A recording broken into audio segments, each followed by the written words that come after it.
આંતરજ્ઞાતીય લગ્નને લીધે ચર્ચામાં આવેલ ગુજરાતી સિંગર આરતી સંઘાણીએ ફરી એકવાર સમાજને પ્રશ્નો પૂછ્યા।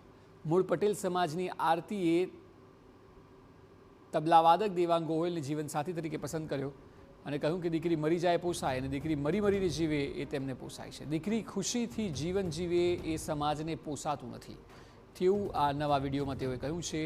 આજે હું ખુશ છું એટલે દુનિયા તેને જોઈ નથી શકતી તેવી પણ વેદના તેઓએ પોતાના વિડીયોમાં વ્યક્ત કરી છે।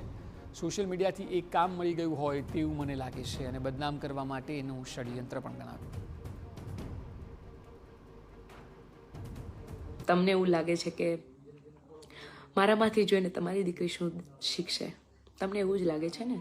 તો તમે તમારી દીકરીને ઘરમાં પૂરી દો, કારણ કે એવો તો કેવો સમાજ છે આપણો કે જ્યાં દીકરી પોતાની આઝાદીથી પોતાનો જીવનસાથી પણ પસંદ નથી કરી શકતી। કદાચ દીકરી મરી જાય એ તમને લોકોને પોસાય છે, દીકરી મરીને જીવે પોસાય છે, પણ દીકરી ખુશ ના હોવી જોઈએ। આજે હું ખુશ છું તો આખી દુનિયાથી નથી જોવાતું, સોશિયલ મીડિયા પર એક કામ મળી ગયું એવું લાગે છે મને તમને કે આરતી સંઘાણી વિશે જ વાત થવી જોઈએ।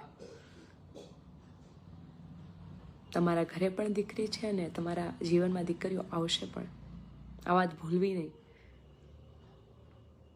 જ્યારે તમારા ઘરેથી દીકરી જશે અને એની વેદના તમને થશે ને ત્યારે તમને ખબર પડશે